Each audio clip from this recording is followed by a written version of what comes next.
It's Way Up with Angela Yee. I'm here with Akeem Woods. What it do? All right, now let's get into these stories that you gotta know about. Across the country, there are more patients who are turning to injectable fillers made from people who have passed away from, what do you call it, cadavers? Is that how you say it, cadavers? Cadavers? Okay. Cadavers. Look at me Okay, pronouncing yeah. things wrong like I'm on Let's Rap About It. Cadavers.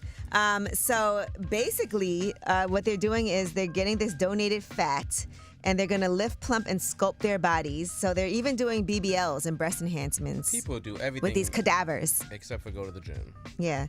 But people are saying that, they're excited about it. People have already had liposuction, and for BBL, fat is extracted from people through liposuction and then re-injected. But if you don't have enough to suck out, then this is a good option. This is a great horror movie idea. That's all I was thinking about the whole time I was telling the story.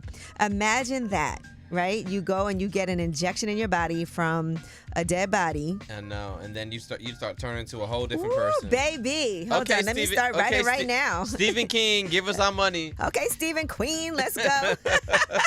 Run us our check. All right, and in another horror movie, the U.S. has now seized 2 oil tankers that have been linked to Venezuela in the North Atlantic and Caribbean. And the ship was sanctioned by the U.S. in 2024 for allegedly smuggling cargo for another company.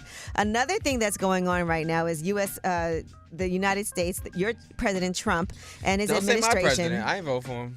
They're looking for a range of options to pursue in order to acquire Greenland. Of course. Right.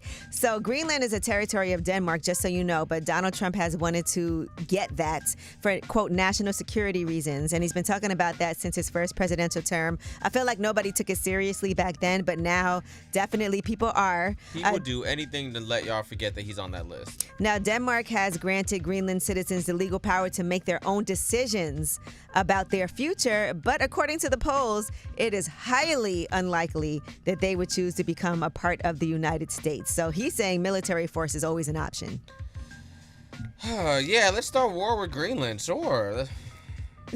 They said 85% of Greenlanders do not want their land to become a part of the United States. And nearly half of them are saying they see interest by the U.S. as a threat.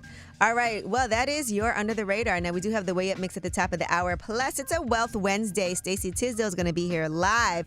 We're going to take your calls about your financial goals for 2026. I want to hear yours too, Akeem. Okay, get out of debt. We're going to do all of that. It's Way Up.